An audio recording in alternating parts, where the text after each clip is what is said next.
Ya, silakan Ahmad. Ulangan.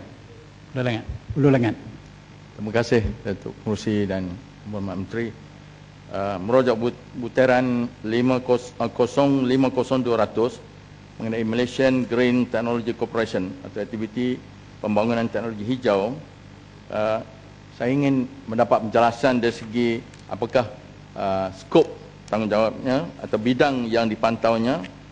Adakah ia merangkumi tenaga yang boleh diperbaharui, fit in tarif, green building, solar cell. Adakah skim pembiayaan teknologi hijau yang dulu kerajaan telah pun memberi 1.5 bilion yang tamat akhir tahun ini, tapi ditambah 2 bilion sehingga 2015 saya ingat.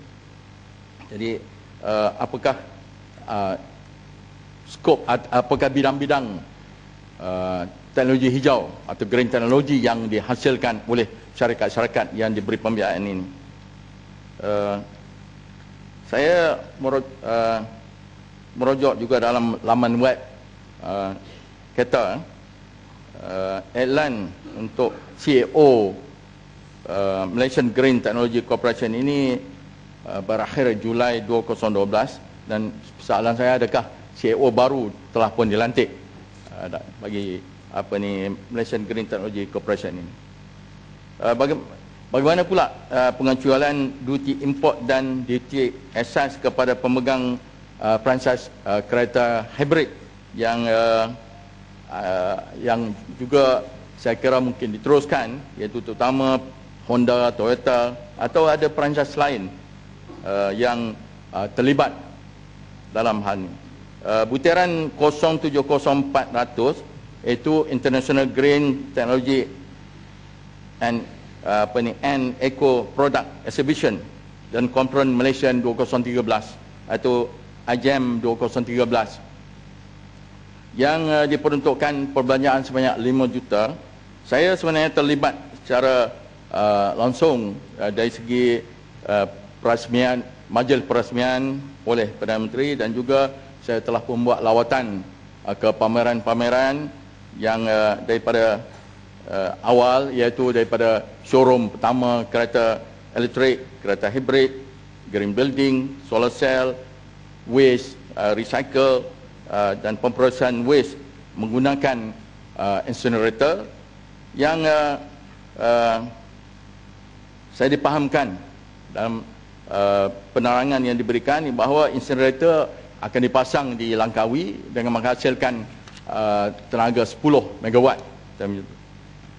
Walau bagaimanapun masih saya kira melibatkan pembakaran sisa ataupun waste municipal. Jadi yang menarik saya, ada satu lagi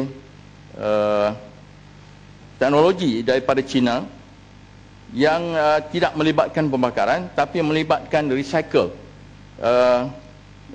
Kebetulan saya hanya melihat diagram saja, tapi tidak ada modelnya, iaitu satu sistem yang dapat membuat segregation 400 tan sisa bandaran dalam masa 4 jam, dan hasilnya iaitu dapat menghasilkan baja organik.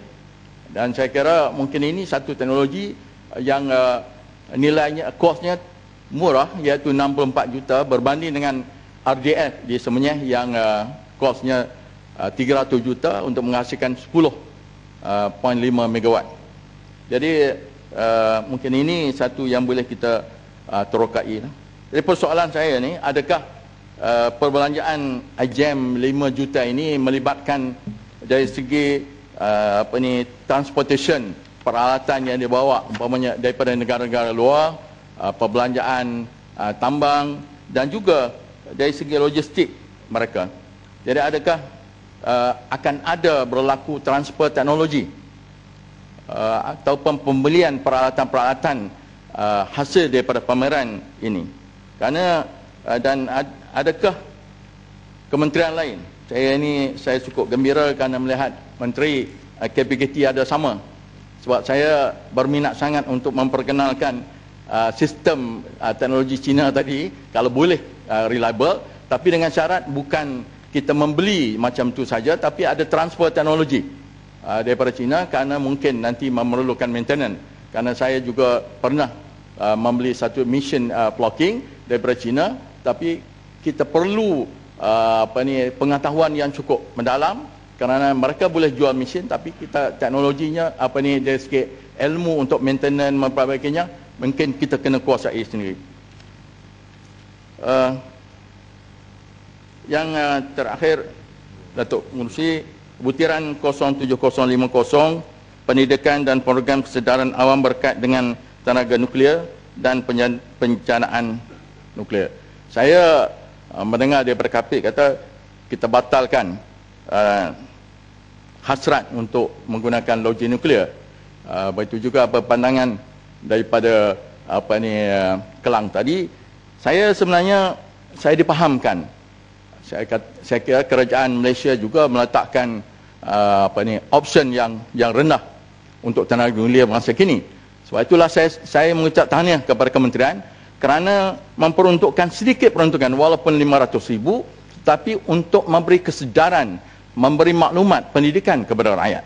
Yang ini yang saya dengan menteri pun pernah saya sebut ke ini, kerana tanpa pengetahuan yang lengkap, yang jelas baik buruknya nuklear, tenaga nuklear ini ataupun loji nuklear ini, maka rakyat susah menerimanya. Sebab itulah kementerian mengambil inisiatif ini cukup baik, dan kita berharaplah kementerian dapat menyediakan satu kurikulum ataupun prinsip-prinsip pendidikan yang baik, bermula daripada mungkin prinsip nuklear itu sendiri, fission produknya dan sebagainya, akhirnya kepada perkembangan pembangunan loji itu dari segi